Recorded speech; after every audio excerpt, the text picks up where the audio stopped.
I'm just going to read very briefly out of the Bible. If you want to use one, we've probably got them at the end of the rows, although some of them may be in the middle of the row due to some circumstances. But if you want to use one, go ahead and kind of wave your hand and we'll make sure we get some. If you don't have a Bible or don't have at least one that reads well, I know some versions are a little bit more difficult to follow or it just doesn't sit right. Take one or more. We've got plenty, but they are free for you to take if you don't have one or don't have one that you understand. You understand very well. So it's Easter. It's Easter Sunday, and Lida had a great skit.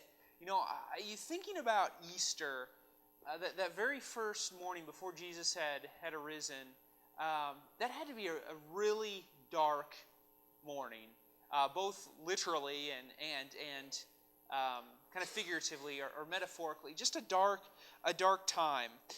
Darkness reigned. Again, we're talking about pre-dawn, before the rise of the sun, but also just the darkness of Christ having died a few days before. So Jesus died on Friday. He was in the tomb. Anybody go to a Tenebrae service or a Good Friday service this week? Has anybody been to a Tenebrae service? Anybody been to a Tenebrae service? Yeah, a few of you. Tenebrae services are great preparation for Easter Sunday. Because the way the Tenebrae services are supposed to, and that's shadows, it's a Latin word. The way the Tenebrae service is supposed to end is in complete silence and complete darkness. The death of Jesus, you walk out of the service and it's dark in preparation for the white and the glory and the brightness of Easter Sunday morning. But that's kind of the feeling that still would have been going on the first week, those first few hours of that Sunday morning. It's darkness, both literally and figuratively. So Mary goes to the tomb. We read that way at the beginning of the service. Mary goes to the tomb before it's dawn. And she gets there and she sees, all she can see is that the stone is gone. It's not been rolled away or it's been lifted up. It's out of place. It's probably too dark. She can't see in the tomb or anything like that. But there's enough light that she can see that the tomb that the stone is no longer in front of the tomb. She doesn't know what's in there yet. She assumes Jesus is gone. So she runs back and tells Peter and the beloved disciple, probably John, what's happened. What do? They go running to the tomb. So that kind of Easter morning, like everybody's running all over the place. We tell our kids, don't run, slow down, do that. But everybody's running all over the place. And, Lida did such a good job talking about, I wonder what those people, what Mary and the disciples, and Mary was a friend of Jesus, and the disciples are the people that really followed him closely. What did they feel over Friday, Saturday, and those wee hours of Sunday morning? I've always wondered about that. The Bible really doesn't tell us anything about what happened, except that they went home and observed the Sabbath. That's why they left early, and they had to go back Sunday morning to finish the burials because it was Sabbath, and they couldn't do that. But I wonder what they were thinking. Were they reevaluating the 3 years or so that they had spent dedicated to Jesus? Did we get this whole thing wrong? How could we have messed up so much? I wonder if things like that were going through their minds. We're good as human beings, aren't we, of, what's the word? Looking back and regretting things that we've done, aren't we? We're pretty good at that generally. And I wonder if they were doing that.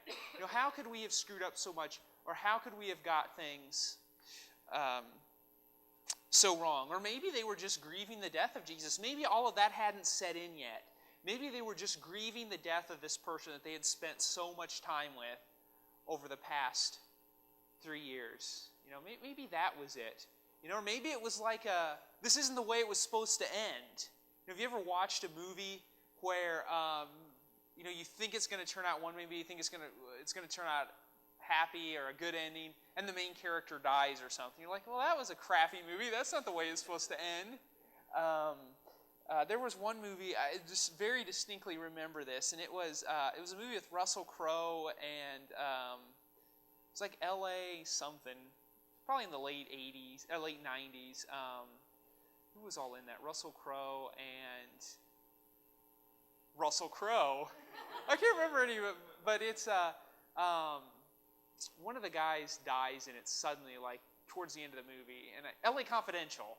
Anybody seen that movie? Nobody's seen that movie? Have you seen it? No? Who's seen L.A. Confidential? Oh, man, nobody's seen it. I think it was like nominated for an Academy Award or something. So, but anyway, well, great. Now I just gave it away. So if you ever watch it, so there's a lot of people in it. But anyway, you know, there's those, what's that? Oh, okay.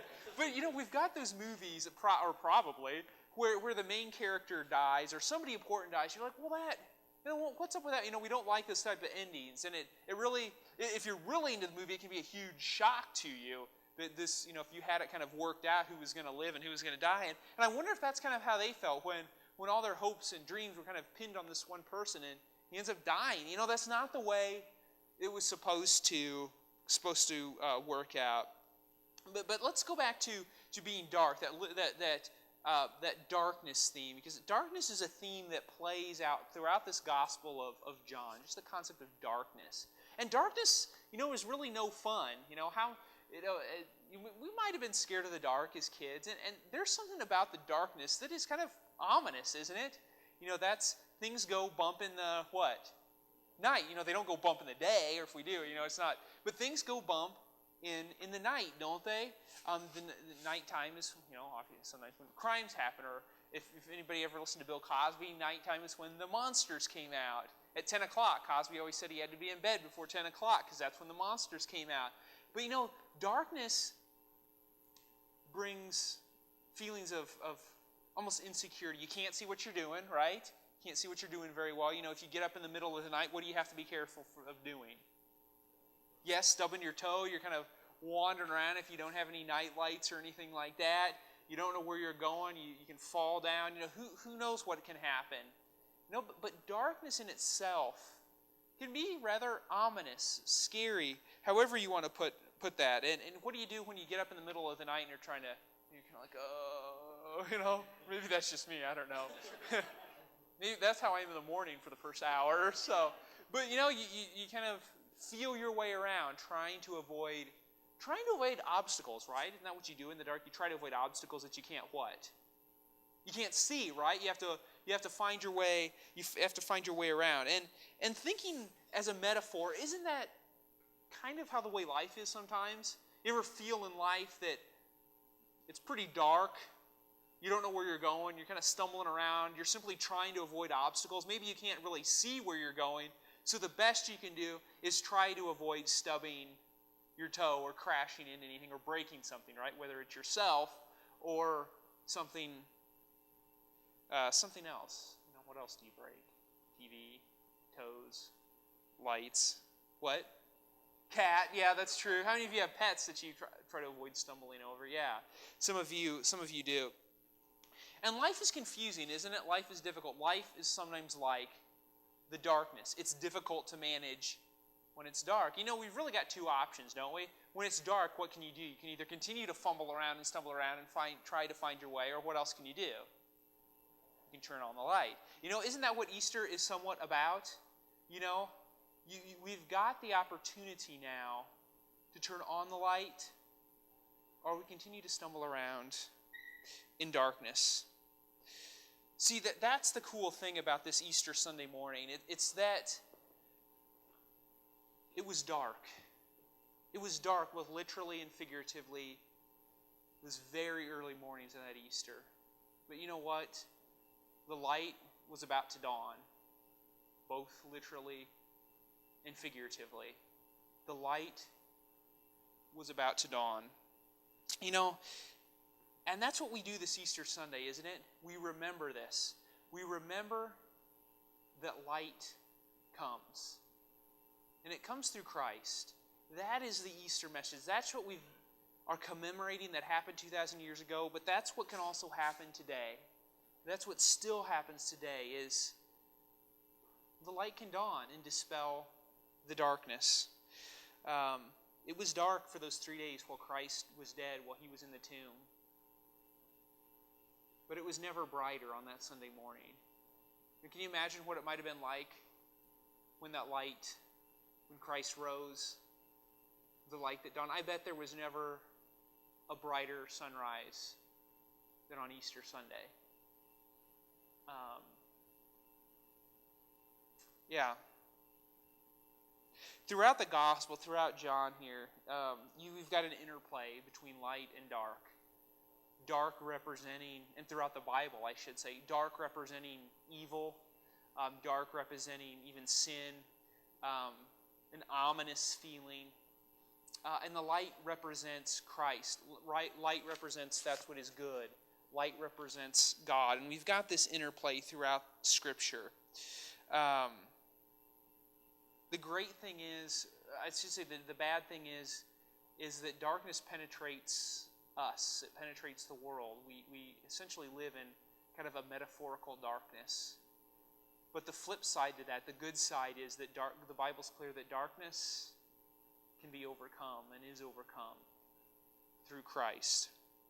Jesus says in John, which we read here, John 8:21, and you don't need to turn there. But Jesus says, "I am the light of the world. Whoever follows me will not walk in darkness, but will have the light of life."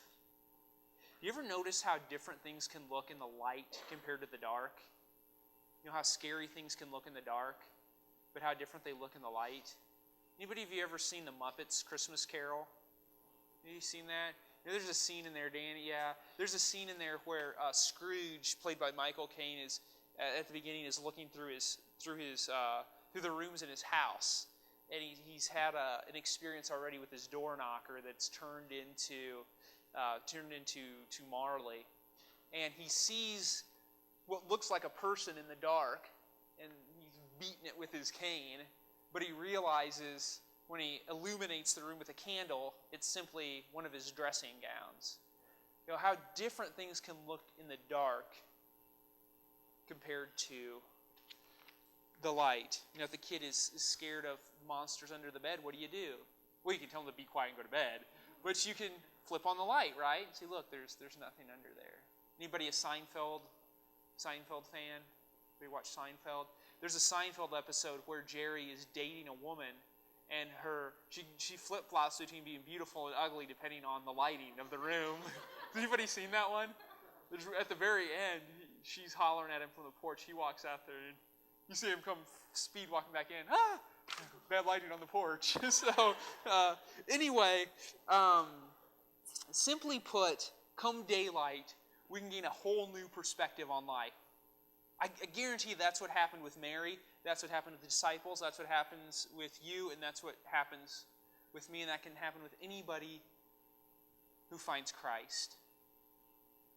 That life takes a whole different perspective when the light of Christ illuminates it.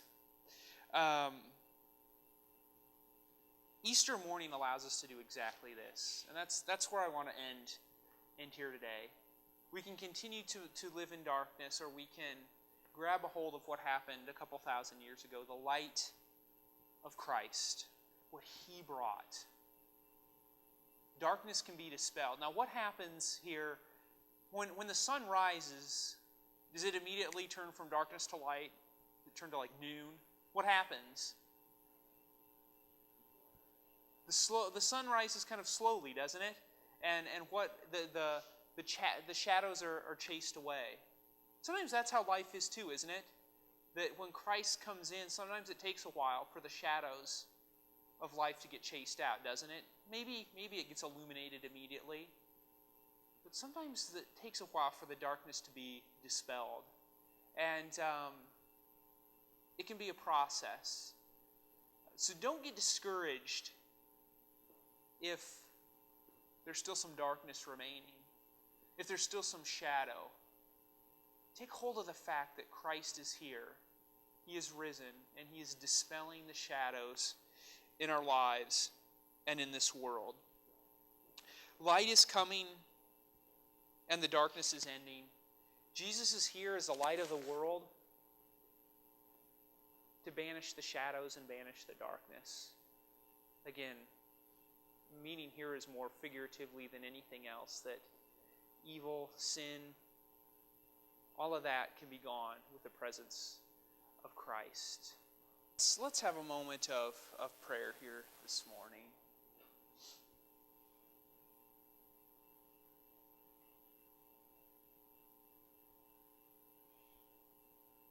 Father, thank you for Easter.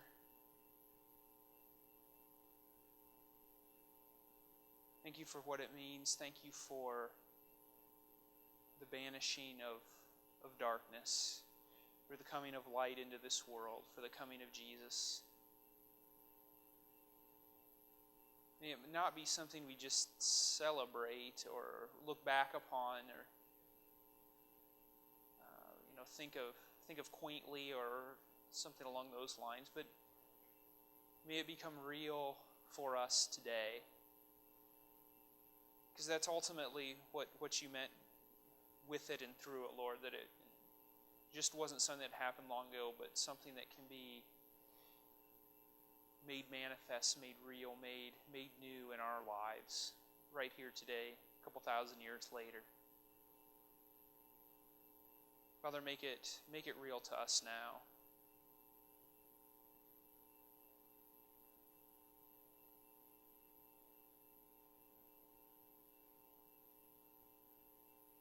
Father, if we haven't done that, Lord, please help us to do that. It's worth it. Lord, give us the hope, the light, the peace, the joy that comes with the dawn, with the light.